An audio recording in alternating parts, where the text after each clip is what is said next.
An S, then an E. No more characters can go from here. That next token is an S.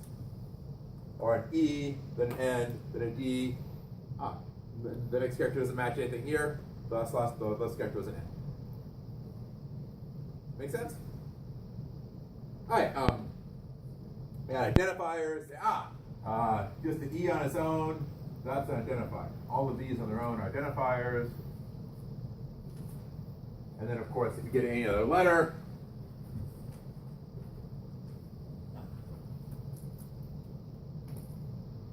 A through Z, and etc., not L.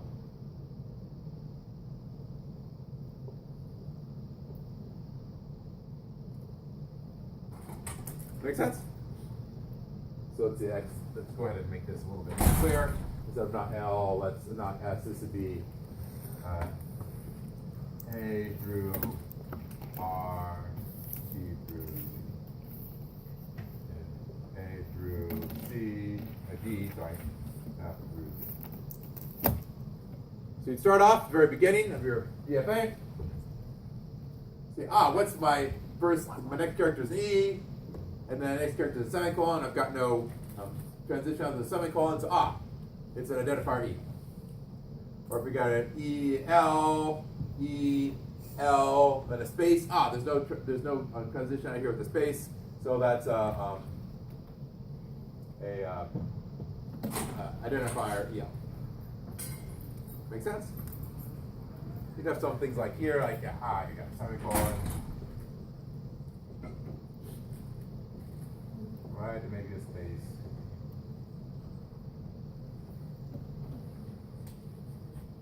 Make sense? So once you have this deterministic finite automaton, going ahead and tokenizing your input file is straightforward.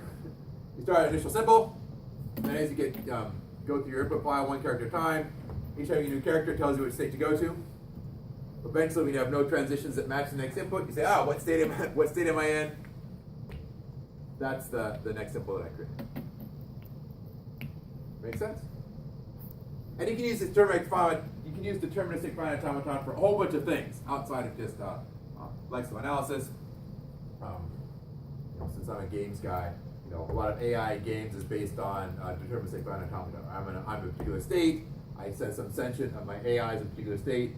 I have a particular sense something. I go to a new state. I go to a new state. I've got my little AI character. It's in its idle state, and then it making noise within a certain distance of it. It goes into a patrol state. It's moving around until it actually sort of senses a player. That goes into an active pursuit state. Until it can't see the player anymore. Then it might go back to a patrol state and then to an idle state. Make sense? All right. Given a deterministic finite automaton, it's easy to create C code, right? Big, nasty, huge bunch of switch statements. DFA is easy to understand, but even just for else and end and space and semicolon, this is already a mess. So we don't want to do this by hand. We like to instead have this created for us automatically. We give our lexical analyzer some kind of a set of tokens it needs to understand. It behind the scenes creates this deterministic finite automata, and then creates a big nasty switch statements past that. Make sense? Question? A question about the pattern. Yes. So the first circle, is there a reason why there's not a second circle? At this point here, the circles are like final states where you actually have a token that you can create. We start off, we haven't seen anything yet. Oh. There's no token. No state yet.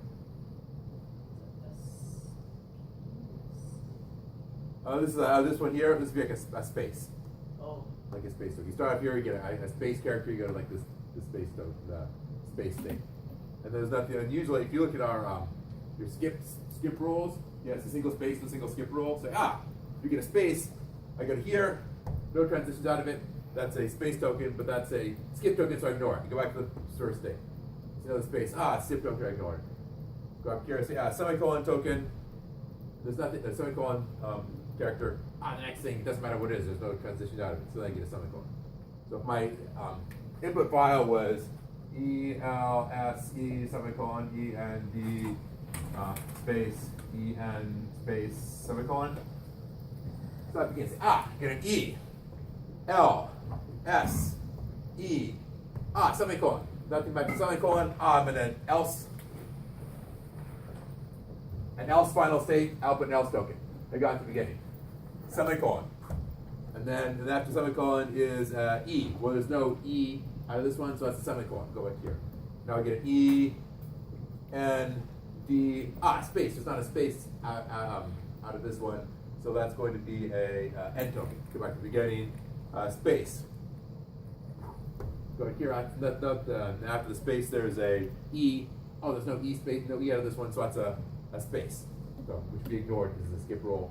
And then finally an E, N, space. There's no space out of this one, so that's to be a identifier token. Back to beginning, semicolon, that makes sense. Make sense? And this is what it, you can actually take a look at the output of the your lexical analyzer. If you look at the simple Java, it actually has a bunch of nasty switch statements. It actually implements a bunch of nasty switch statements based on the next symbol. Make sense? So of course, we instead would like to go ahead and have a tool that describes tokens in language, automatically creates the DA for the tokens, then automatically creates the C code. Make sense? Alright, and then how do we describe tokens? We're going to describe tokens using regular expressions. So, brief side trip. Alphabet is just a set of symbols on the keyboard. A string is a sequence of symbols, like any other string you've ever seen ever in computer science. Length of the string is like any other length of the string you've ever seen ever in computer science. Empty string is a string of zero length, which you've of course seen all the time in computer